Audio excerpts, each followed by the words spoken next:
যে নারী রান্না করার সময় তিনটি কাজ করবে ওই নারীর কপাল খুলে যাবে। আল্লাহ পাক রব্বুল আলামিন ওই নারীকে সম্পদশালী বানিয়ে দিবেন। আল্লাহ পাক রব্বুল আলামিন ওই নারীর ঘরে বরকত নাজিল করবেন। ওই নারীর ঘরে আল্লাহ পাক রব্বুল আলামিন রহমত নাজিল করবেন। অনেক মা বোনেরা এখন কিন্তু সংসারের ভিতরে সুখ চান, শান্তি চান, ঘরের ভিতরে রহমত চান, বরকত চান।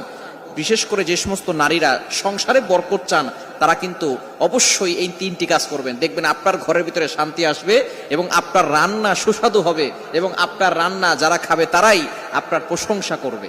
আমরা অনেকেই কিন্তু নিজের প্রশংসা শুনতে চাই এবং অনেকেই আমরা ঘরের ভিতরে বরকত চাই, রহমত চাই। এজন্য আমরা এই তিনটি কাজ করব। নাম্বার ওয়ান, এক নাম্বার হচ্ছে আপনি যখনই রান্নাঘরে প্রবেশ করবেন তখন আপনি সালাম দিবেন। মনে রাখবেন রান্নাঘরে কিন্তু চুলা আছে। এই চুলা, গ্যাসের চুলা বলেন আর যেই চুলাই বলেন, এই চুলা থাকার কারণে যখন আপনি রাতের বেলা সেখানে থাকেন না, এখানে কিন্তু জিন জাতি থাকার সম্ভাবনা আছে। এই জন্য যখনই আপনি রান্নাঘরে ঢুকবেন তখনই সর্বপ্রথম এক নাম্বার কাজ করবেন, সালাম দিবেন, আসসালামু আলাইকুম ওয়া রাহমাতুল্লাহ। কেউ থাকুক আর না থাকুক, ঘরে যখনই প্রবেশ করবেন, যদি ঘরে কেউ নাও থাকে তারপরে সালাম দিবেন, কারণ ঘরের ভিতরে অনেক সময় শয়তান থাকে। আপনার সালাম দেওয়ার কারণে সেই শয়তান সেখান থেকে বের হয়ে যাবে। শয়তান আপনার ঘরের ভিতরে আর বসবাস করতে পারবে না, সেখান থেকে শয়তান বের হয়ে যাবে।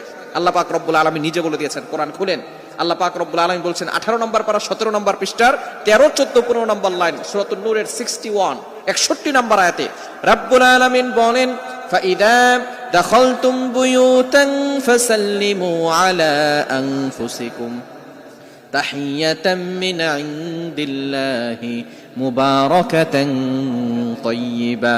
যেই ঘরে ঢোকার সময় কোনো ব্যক্তি যদি সালাম দেয়, আল্লাহ পাক রব্বুল আলামিন ওই ঘরের ভিতরে বরকত নাজিল করেন। আল্লাহ পাক রব্বুল আলামিন পবিত্র রিজিক সেখানে দান করেন। এজন্য এক নম্বরে নারীরা, মা বোনরা যারা রান্নাঘরে যাবেন সর্বপ্রথম সালাম দেওয়ার দরকার আছে না নাই? মা বোনদেরকে এটা শিখিয়ে দিবেন, আপনারা বাসায় গিয়ে মেসেজ পৌঁছে দিবেন। মা বোনরা যারা আছে এক নম্বরে তারা রান্নাঘরে ঢোকার সময় সালাম দিবে। নাম্বার 2, দ্বিতীয় নাম্বার হচ্ছে প্রতিটি কাজের শুরুতে বিসমিল্লাহ পড়বে। বিসমিল্লাহ পড়লে ওই কাজের ভিতরে আল্লাহ পাক রব্বুল আলামিন নিজে বরকত দিয়ে দেন। বিসমিল্লাহ পড়লে কোনো রান্না করলে ওই রান্নার ভিতরে আল্লাহ তাআলা স্বাদ বাড়িয়ে দেন, ওই রান্নার ভিতরে আল্লাহ তাআলা রহমত দেন, ওই রান্নার ভিতরে আল্লাহ তাআলা বরকত দান করেন।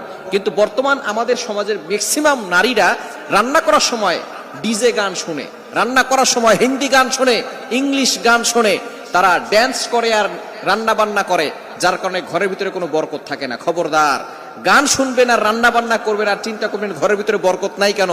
আপনি যদি বরকত পেতে চান, প্রত্যেকটা কাজের শুরুতে আপনি বিসমিল্লাহ পড়বেন। আপনি চাউল নিচ্ছেন, পড়েন বিসমিল্লাহির রহমানির রহিম। চাউল ধৌত করতেছেন, বলেন বিসমিল্লাহির রহমানির রহিম। মাছ কাটতেছেন, বলেন বিসমিল্লাহির রহমানির রহিম। আপনি গোশত ধৌত করতেছেন, বলেন বিসমিল্লাহির রহমানির রহিম। আপনি যেই কাজ